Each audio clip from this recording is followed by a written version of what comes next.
Welcome to Episode 5 of the Rescued by Dragons podcast, the ongoing tale of a weekly Dungeons & Dragons campaign played by a group of friends in Portland, Maine. My name is Dominic White, and I invite you to picture yourself in a cozy, torchlit tavern, ale in hand, gathered around a table with other listeners, waiting to hear the next chapter in the tale of the Brunch Club. But first, a quick recap of our previous episode. In Episode 4, the Brunch Club made good use of their time in the Sturgeon jail to get some rest and heal from the injuries they suffered in the Potion Bandits' ambush. Grath showed up and secured their release. On the way back to Y Hill, they battled a vicious hyena and caught up to the bandit that had escaped the town guard. Back in Y Hill, they got paid. Grath learned Alora was at full health, and on their first evening in the Bitch Bog, they were greeted with an ominous, taunting voice swirling around them in a dark mist. And now, Episode 5, The Bitch Bog. As the deep, chilling voice faded from the night, the Brunch Club eyed each other nervously. Alora moved first, and got to work rekindling the fire that had been extinguished by the mist. "Sounds like we've got some things to discuss," she said, matter-of-factly, once the fire was burning again. "Let's appease this creepy-ass voice and talk some shit out." Salas's voice cracked a little as she spoke up. I just want to start by saying my dad was not a good man. I know that you really aren't supposed to trade your dad away for magic, but it seemed like the lesser of two evils at the time. There was this horrible creature with dozens of eyes and hundreds of teeth tormenting Root Run.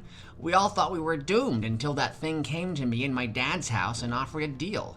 I'd give him my dad, and in return the creature would give me crazy magical power and leave Root Run alone. After all the things my dad put me through growing up, I agreed to the creature's terms with less hesitation than I'd like to admit. But it was 3 birds with 1 stone. Salas tore her gaze away from the fire and hazarded a glance at her compatriots' faces. Vorjan's scaly brow was furrowed, but Drusilla spoke up and assured Salas that no one was judging her. After a few tense moments, Vorjan broke the silence. "You all know my story. I shared with you when we first met. I think voice shooting in dark, trying to make us suspicious of each other. I do not think words about me true, so I don't think words about all you true either. But I would still like to hear stories." Alora admitted she didn't have much to share because the voice was right.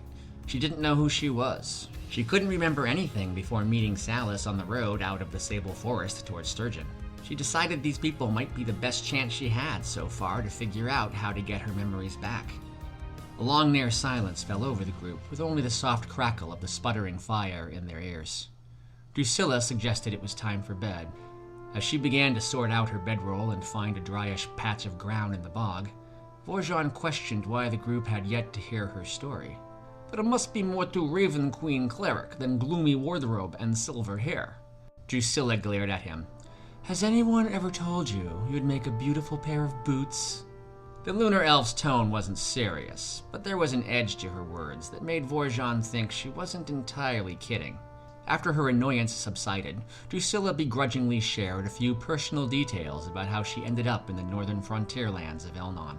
She shared with them how her home, the city of Analara, was once a shining beacon in a lush swamp, but was now literally and figuratively a ghost town. The swamp that was once teeming with life dried up, and the populace found themselves riddled with a number of diseases. Over the years, the population slowly dwindled, until she was the last survivor. The world had already renamed her homeland the Swamp of Sorrows, but she hadn't given up on learning what caused the blight and hopefully finding a way to restore her home. She took a prophecy a sage had given her in her final days, and was searching for answers within it.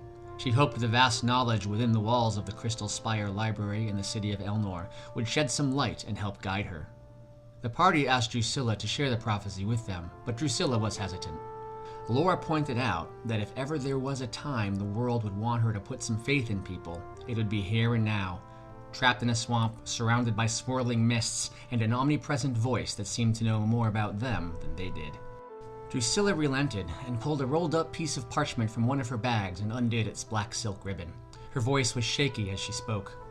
"When black meets silver in a world of white, on paths untraveled to shed new light.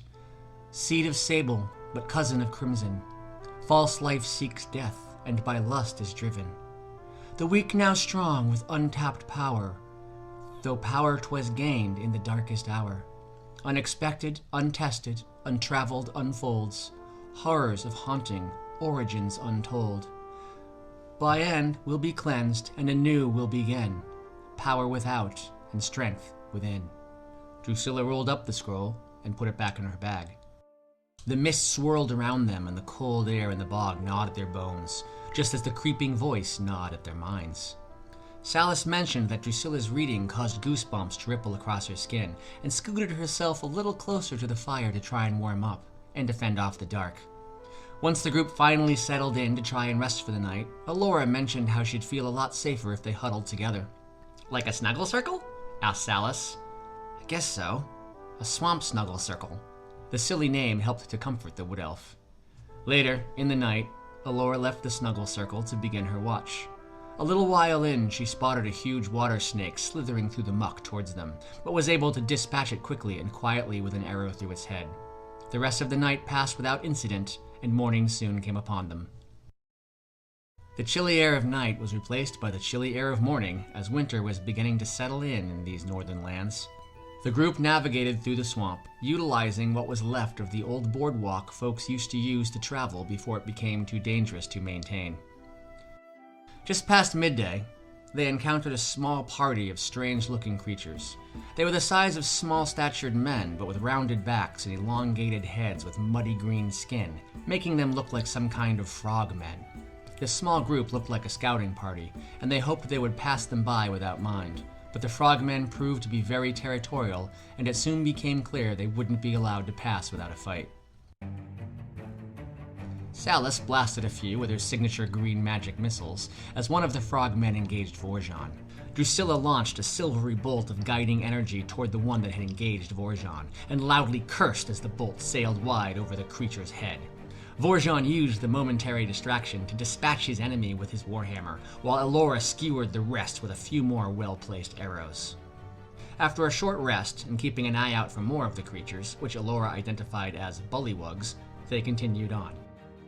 They continued following the boardwalk, but noticed it was deteriorating more quickly the further into the bog they went, succumbing to the rot and neglect. Late into the afternoon, Alora signaled urgently for everyone to stop. She seemed alarmed as she pointed ahead towards a somewhat large gray-blue lizard sunning itself on the rotted planks of the boardwalk directly in their path. Alora quietly informed the group that lizard was in fact a basilisk, a creature that had been many a careless adventurer's downfall. With just its gaze, the basilisk could turn any one of them to stone. The rest of the party members quickly agreed that it was best to avoid the basilisk by trudging through the swamp around it. The group slowly backed away from the creature. When Vorjon put his full combined weight of a dragonborn wearing splint mail on one of the rotting boards, it creaked loudly. The blood in their veins ran cold as they saw the peacefully sleeping lizard open its eyes, raise its head, and stare directly towards them. This story will continue next week in Episode 6. Episode 5 was written by Brian Messmer with help from Dominic White. Drusilla was played by J.P. Black, Alora was played by Liz Richard, Salis was played by Anna Flemke, Vorjon was played by Dominic White, and our benevolent dungeon master was Brian Messmer. More information about Rescued by Dragons and this podcast can be found at rescuedbydragons.com. You can follow us on Instagram at Rescued by Dragons and on Twitter at RescueDragons. Thank you for listening, and please join us next week to find out, along with the rest of us, what happens next.